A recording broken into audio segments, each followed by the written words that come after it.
Selamat malam pemirsa Pena Publik TV. Semoga kita selalu dalam keadaan sehat dan penuh semangat. Saya Adeas, kita di acara Sekilas Bincang. Tema bincang perdana malam hari ini adalah bincang sesaat untuk 6 tahun yang tak singkat. Dalam Sekilas Bincang kali ini, kita akan coba mengupas berbagai hal yang tak hanya hangat tapi juga bermanfaat. Kita berkesempatan untuk berbincang dengan salah seorang calon kepala desa yang sudah cukup lama berkecimpung dalam pemerintah tingkat desa, terutama di wilayah Desa Banjarwaru, Kecamatan Ciawi, Kabupaten Bogor. Siapa dia? Kita lihat sekilas infonya di tayangan berikut ini.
Assalamualaikum, apa kabar Pak? Waalaikumsalam, Terima alhamdulillah kasih baik.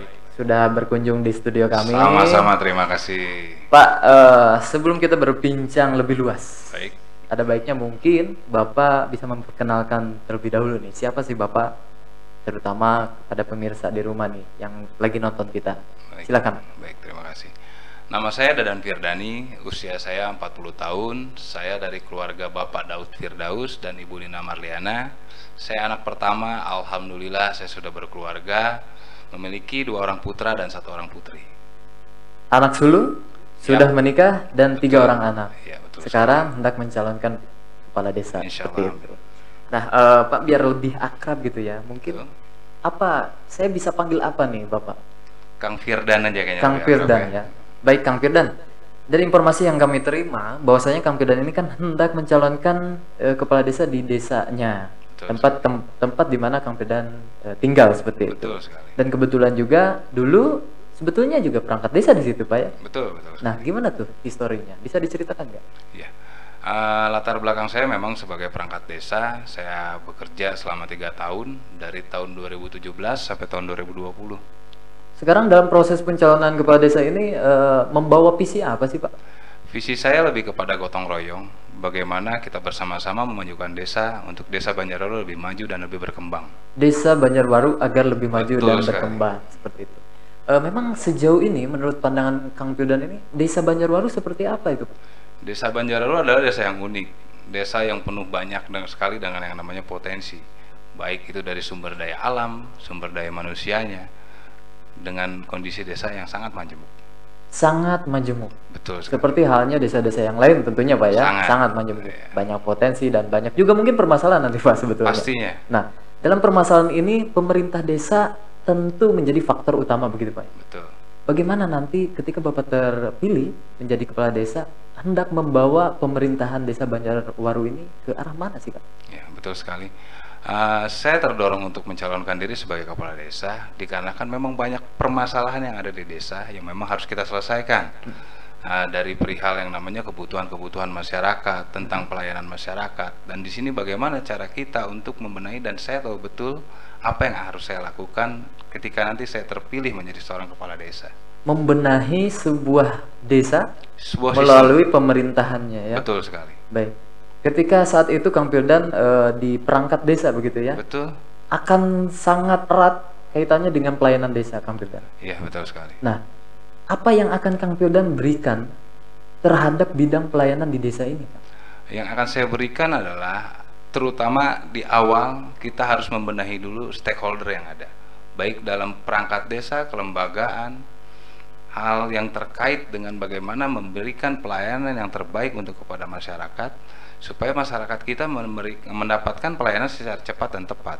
Inovasi apa yang mungkin Bapak pikirkan saat ini untuk membawa pelayanan itu menjadi lebih baik, Pak? Untuk inovasi sudah pasti bagaimana kita berkembang dengan sistem digital yang ada. Kita manfaatkan sistem itu, bagaimana secara data statistik kita bisa ketahui tentang potensi desa yang ada, tentang kebutuhan masyarakat desa yang ada. Di situ kita bisa memberikan program-program yang tepat sasaran. Baik, hal lain nih Pak. Saat ini kita tengah dirundu masalah pandemi COVID-19, yang mana berdampak sangat, apalagi di tingkat desa begitu Pak. Iya, betul. Nah, bagaimana Kang Firdan menanggapi hal ini Pak? Perihal pandemi COVID sangat berdampak besar sekarang ini, termasuk di desa Banjarbaru. Menurut saya, langkah yang harus kita lakukan adalah bagaimana tidak bosan-bosannya kita harus mensosialisasikan dan mengedukasi masyarakat tentang bahayanya pandemi COVID ini. Terutama efek yang paling besar adalah di dalam perekonomian masyarakat. Dampaknya sangat berpengaruh besar, sehingga di sini poin yang terpenting untuk di tahun pertama adalah bagaimana meningkatkan perekonomian masyarakat supaya masyarakat kita tetap bisa berdaya saing. Baik, seperti itu. Dari tadi saya dengar Bapak mengucapkan kata masyarakat. Betul. Masyarakat. Nah, saya kira dalam pencalonan kepala desa ini akan selalu muncul motivasi pribadi, Pak. Betul. Apa motivasi pribadi Bapak sehingga saat ini hendak mencalonkan kepala desa, Pak? Ya, motivasi pribadi saya karena pengalaman saya. Saya mengetahui betul hasil observasi karena seringnya turun ke wilayah. Saya banyak masukan dari masyarakat itu sendiri, keluh kesah dari masyarakat itu sendiri, tidak hanya masyarakat tapi dari tokoh-tokoh ya, ada tokoh agama, tokoh masyarakat, dari kelembagaan juga. Jadi apa yang menjadi PR yang harus kita selesaikan ke depan, saya sudah siap. Siap untuk segala konsekuensinya. Siap. Dan konsep program sudah saya buat. Terutama tentang masyarakat seperti betul. Ya. Bagaimana pengembangan itu?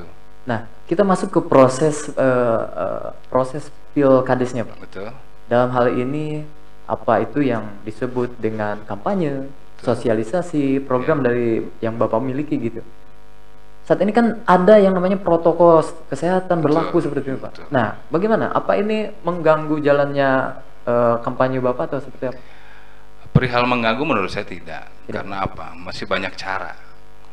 Nah, tentang yang namanya protokol kesehatan memang harus kita lakukan. Apalagi di masa ini sudah dibuatnya yang namanya aturan. Di Perbup 69 sangat jelas bahwa protokol kesehatan dalam masa kampanye sampai masa pemilihan nanti itu harus dilakukan. Kita tinggal menjalankan dan mengatur strategi bagaimana kita tidak melanggar aturan tentang adanya protokol kesehatan seperti itu. Baik. Berarti sekarang ini H-min berapa nih Pak sampai ke pencoblosan? Sekarang ini udah H-7. H-7 ya? H-7.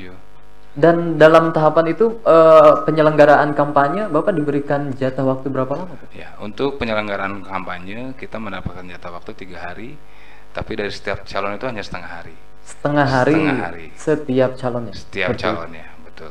Saya rasa mungkin ini waktu yang sangat sempit Pak ya? Sangat sempit dan sangat singkat. Bagaimana kita mengefisiensikan waktu dengan strategi-strategi tertentu yang mungkin tidak akan saya bocorkan. Tidak akan dibocorkan? Itu rahasia. Itu rahasia.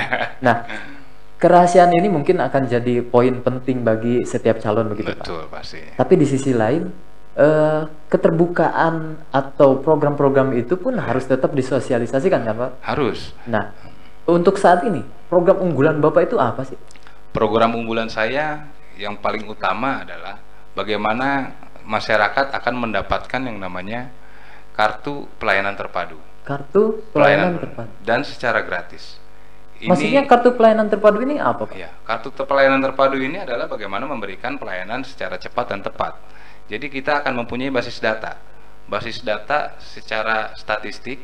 Nanti kita bisa memberikan pelayanan data kependudukan secara valid untuk memberikan pelayanan secara cepat. Perihal kebutuhan yang namanya surat menyurat atau apapun, surat pengantar segala macam kita bisa lakukan dengan cepat, cukup dengan barcode. Hanya melalui kartu itu? Iya, cukup dengan barcode saya sudah cukup. Karena di sini sudah tersimpan yang namanya data kependudukan. Bentar, Ini saya coba membayangkan program yang namanya Kartu Pelayanan Terpadu ini. Betul. Apakah Kartu Pelayanan Terpadu ini juga sebagai alternatif kartu identitas lokal desanya? Sudah pasti, karena di sini mewakili dari identitas si penduduk tersebut. Kartu ini ibaratnya mewakili dari data kependudukan desa. Sehingga masyarakat hanya bawa kartu itu? Iya, cukup dengan membawa kartu, terus ada barcode. Dengan scan barcode ini sudah bisa mengidentifikasi data kependudukan. Hanya untuk pelayanan saja, Pak? Bisa buat pelayanan, nanti ke depannya kita akan membuat yang namanya website khusus untuk Desa Banjarwaru. Bagaimana masyarakat bisa berkomunikasi dalam website tersebut. Menggunakan kartu ini? Betul.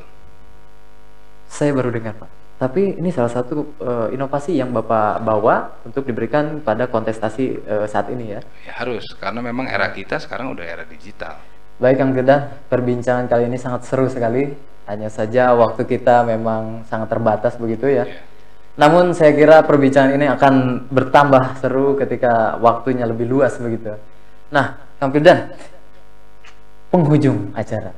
Tentunya kita harus akhiri dengan mungkin Kang Firdan mau sampaikan sesuatu dalam perihal pencalonan ataupun proses pilkades ini kepada masyarakat khususnya Banjarwaru begitu. Silakan Kang Firdan, pesan singkat dari Kang Firdan. Kepada seluruh masyarakat Desa Banjarwaru, melalui program Kartu Pelayanan Terpadu, insya Allah pelayanan publik Desa Banjarwaru akan lebih mudah, cepat, dan tepat menuju desa mandiri. Jangan lupa, tanggal 20 Desember 2020 datang ke TPS. Mari kita sukseskan Pilkades Desa Banjarwaru. Dengan selalu menerapkan protokol kesehatan, Pilkades Desa Banjarwaru sukses tanpa ekses. Dan yang terpenting, coblos nomor 5. Salam 5 jari, salam gotong royong, kerja nyata. Luar biasa. Bagaimana? Kan sudah cukup? Alhamdulillah cukup. Baik, Kang.